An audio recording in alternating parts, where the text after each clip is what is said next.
সপ্তাহখানেক বাদেই পবিত্র ঈদুল আজহা, তাই কোরবানির পশু কেনাবেচা করতে ব্যস্ত ক্রেতা বিক্রেতা। প্রতিবারের মতো এবারও বড় গরুর চাহিদা কম, ৮০,০০০ থেকে ১ লাখ টাকার গরু বেশি বিক্রি হচ্ছে। গত বছরের তুলনায় এবার পশুর দাম বেশি, দাবি ক্রেতাদের। যে গরুর দাম ৫০ আসলে গরু ৭০ আছে গা, ৬৫ কইও আমরা পাই না। সারাদিন ঘোরার পরে একটা গরু আমরা নিছি ১,১১,০০০ টাকা দিয়া, গরুর দাম অনেক বেশি।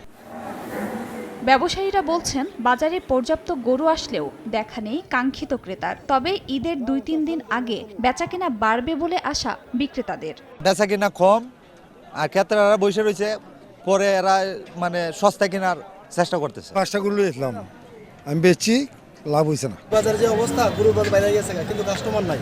চট্টগ্রামের কর্ণফুলীর মৈজারটেক পশুর হাটে উঠেছে মরুভূমির জাহাজ খ্যাত ৩টি উট।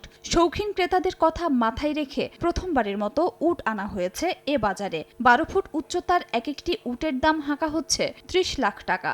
এক একটার ওজন হবে, লাইফ ওজনে ধরেন ২০ মণ হবে। ৪টে ছিল, ৪টে থেকে একটা ফরিদপুর আটরশি নিয়ে গেছে ২৭ লক্ষ টাকা দিয়ে। এখানে ওট আসছে, হ্যাঁ, সামনে আসবে আমাদের দুব্বা আর ভুট্টি গরু। টিভিতে দেখছি, আমরা তো ডাইরেক্ট কোনদিন দেখাই নাই, এখন ডাইরেক্ট দেখতে পাচ্ছি, মানে খুব ভালো লাগে।